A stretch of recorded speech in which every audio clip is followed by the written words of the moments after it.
அல்ஹம்துலில்லாஹ். அல்லாஹும்ம ஸல்லி அலா ஸையிதினா முஹம்மதின் வ அலா ஆலி ஸையிதினா முஹம்மதின் அல்லதி குரினத்தில் பரக்கத்து பிதாத்திஹி வ முஹய்யாஹ் வ தஅத்தரத்தில் அவாலிமு பித்தீபி திக்ரிஹி வ ரய்யாஹ். அல்ஹம்துலில்லாஹ். அல்லாஹ்வுடைய அளப்பெரும் கிருபையால் குர்ஆனிக் சயின்ஸ் என்ற அடிப்படையில் நாம் ஆஸ்ட்ரானமி என்ற சாப்டர்ல இருக்கோம்.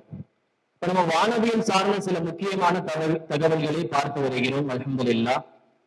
அதன் அடிப்படையில் எல்லா வானவியல் சார்ந்த ஆராய்ச்சியாளர்களும் முதல் முறை வானத்திற்கு விண்வெளிக்கு ஆராய்ச்சிக்காக சென்ற பொழுது அவர்களுக்குள் ஏற்பட்ட ஒரு உணர்வு என்னவென்று சொன்னால், நிலவாக இருக்கட்டும், சூரிய கோள்களாக இருக்கட்டும், எல்லாவற்றையும் அவர்கள் ஆராய்ச்சி செய்வதற்காக பல இயந்திரங்களின் மூலியமாக அவர்கள் விண்வெளிக்கு சென்ற அந்த சமயத்தில் அவர்களுக்குள்ளாக ஏற்பட்ட ஒரு உணர்வு, அவருடைய இருதயங்கள் எல்லாம் இறுகுவதை அவர்கள் உணர்ந்தார்கள் என்பதாக நம்மால் வரலாற்றிலே பார்க்க முடிகிறது.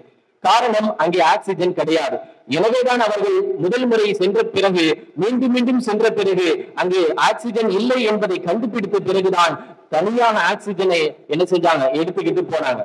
இதை பற்றி நாம் குர்ஆனிலே அலசி ஆராய்ந்து பார்க்கும் பொழுது அல்லாஹ் சுப்ஹானஹு வ தஆலா இப்படி சொல்லி காண்பிக்கிறான், வானத்தில் ஏறும்போது, அதாவது காபிர்களை பற்றி அல்லாஹ் சொல்லி காண்பிக்கும் போது இப்படி ஒரு உதாரணத்தை பயன்படுத்தி காண்பிக்கிறான். காபிர்களுடைய உள்ளத்தை நாம் இறுக செய்வோம். எப்படி என்று சொன்னால், வானத்தில் ஏறும்போது உள்ளம் எப்படி இறுகுமோ அதே போன்று காபினுடைய உள்ளத்தை நாம் இறுக செய்வோம். வானத்தில் ஏறும்போது உள்ளம் எப்படி இறுகுமோ அதே போன்று காபினுடைய உள்ளத்தை நாம் இறுக செய்வோம் என்பதாக அல்லாஹ் குர்ஆனிலே சொல்லி காண்பிக்கிறான். இது நாம் சிந்திக்க வேண்டிய விஷயம் என்னவென்று சொன்னால், பொதுவா ஒரு உதாரணம் சொல்றோம் அப்படின்னு சொன்னா, நிதர்சனமா இந்த உலகத்தில் உள்ளதை வச்சுதான் நம்மளால உதாரணம் சொல்ல முடியும். இல்லாத ஒன்றை வச்சு உதாரணம் சொல்ல மாட்டோம். சேர் மாதிரி அப்படின்னா சேர்னு ஒண்ணு இதுக்கு முன்னாடி இருந்திருக்கும், மைக்கு மாதிரின்னு சொன்னா மைக்குன்னு ஒண்ணு இதுக்கு முன்னாடி இருந்திருக்கும். அப்ப வானத்தில் ஏறுவதை போல் ஏறும்போது எப்படி உள்ளம் இருக்குமோ அதே போல் என்று அல்லாஹ் சுப்ஹானஹு வ தஆலா ஸல்லல்லாஹு அலைஹி வஸல்லம் அவரிடம் உதாரணமாக சொல்லி காண்பித்திருக்கிறான் என்று சொன்னால், அதற்கு முன்பதாகவே அல்லாஹ் சுப்ஹானஹு வ தஆலா அதற்கு தெரிந்திருக்கிறது. வானத்தில் ஏறும்போது இந்த உள்ளம் இருக்கும் என்பதை அல்லாஹ் சுப்ஹானஹு வ தஆலா குர்ஆனில் அறிவித்திருக்கிறான். இதைதான் அறிவியல் கண்டுபிடிப்பாளர்கள் ஆராய்ச்சிக்கு பிறகு அவர்களுக்குள் ஏற்பட்ட உணர்வாக வெளிப்படுத்தி காண்பித்தார்கள். அப்ப இதை வச்சு நம்ம இன்னும் கொஞ்சம் ஆழமா சிந்திக்கும் போது, ஸல்லல்லாஹு அலைஹி வஸல்லம் அவர்கள் வானத்தில் சென்றிருக்கிறார்கள், அவர்களுக்கு இந்த நிகழ்வு நடந்திருப்பதால் தான் அல்லாஹ் ரசூலுல்லாஹ்க்கு இந்த உதாரணத்தை சொல்லி காண்பிக்கிறான். அப்போ ஸல்லல்லாஹு அலைஹி வஸல்லம் அவர்கள் 7 வானங்களை கடந்து மிஅராஜிற்கு சென்றதும் இந்த அறிவியல் மூலியமாக அலசி உரசி பார்க்கும் பொழுது உண்மை என்பதாக நம்மால் நிரூபிக்க முடிகிறது. அந்த அளவிற்கு அல்லாஹ் சுப்ஹானஹு வ தஆலா குர்ஆனில் இவ்வளவு அற்புதமான விஷயங்களை நமக்கு கொட்டி காண்பிக்கிறான். ஸல்லல்லாஹு அலைஹி வஸல்லம் அவர்கள் மிஅராஜுக்கு போயிட்டு வந்து சஹாபாக்களை பார்த்து சொன்ன ஒரு வார்த்தை, இன்னி அரா மா லா தரா வ அஸ்மஉ மா லா தஸ்மஉ, நான் நீங்கள் பார்க்காததை எல்லாம் பார்க்கிறேன், நீங்கள் கேட்காததை எல்லாம் நான் கேட்கிறேன் என்று சொல்லிவிட்டு சொன்னார்கள். அந்த சத்தம் என்ன சத்தம் தெரியுமா? அத் அத் என்ற சத்தமாக அது இருக்கிறது என்பதாக அந்த அரபு வார்த்தையை ஸல்லல்லாஹு அலைஹி வஸல்லம் அவர்கள் சொல்லி காண்பித்தார்கள். நாசாவுடைய ரிப்போர்ட் பல வருடங்களுக்கு முன்பாக அவர் ஸ்பேஸ் இஸ் நாட் சைலண்ட் என்பதாக இருந்தது. ஆனால் சமீப வருடங்களுடைய கண்டுபிடிப்பாக நம்ம ஸ்பேஸ்ல சவுண்ட் இருக்குது, அந்த சவுண்டையும் பதிவு செய்து இந்த உலகத்தினுடைய மக்களுக்கு ஆடியோ பதிவாக காண்பித்திருக்கிறார்கள். நம்ம இப்ப ரெண்டுமே கம்பேர் பண்ணி பார்க்கணும். நாசா ஃபர்ஸ்ட் ஸ்பேஸ்ல சவுண்டே கிடையாது, இப்ப அவர் ஸ்பேஸ் இஸ் சவுண்ட்னு சொல்லிட்டு அறிவிப்பு செஞ்சிருக்கிறார்கள். அந்த சத்தத்தை வெளியிடுகிறார்கள். அந்த சத்தம் என்ன சத்தமாக இருக்கிறது என்று பார்த்தால், ஸல்லல்லாஹு அலைஹி வஸல்லம் அவர்கள் அந்த சஹாபாக்களிடம் சொன்னார்கள் அல்லவா, அத் அத் அத் என்ற அரபினுடைய வார்த்தைக்கு உயர்ந்த அதினுடைய சத்தம் என்று பொருள். அந்த வார்த்தையினுடைய சத்தமாக தான் நாசா வெளியிட்ட அந்த சத்தம் இருக்கிறது என்பதை நாம் பார்க்கும் பொழுது ஸல்லல்லாஹு அலைஹி வஸல்லம் அவர்கள் விண்வெளி சென்றிருக்கிறார்கள் என்பதை நம்மால் உணர முடிகிறது. இன்னும் சற்று ஆழமாக பார்த்தோம் என்று சொன்னால், அறிவியல் படித்தம் எல்லாருக்கும் தெரியும், ஐன்ஸ்டீனுடைய கூற்றின்படி ஒளியால் பிரயாணம் செய்யும் போது காலம் என்பது தடைபடும். ஒளியால் பிரயாணம் செய்வது காலம் என்பது தடைபடும்.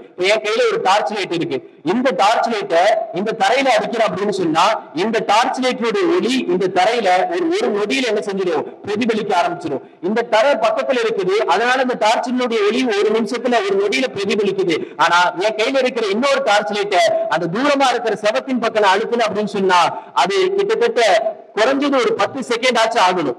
இங்க பக்கத்துல இருக்கிறதுனால ஒரு நொடியில பிரதிபலிச்சிருக்கு.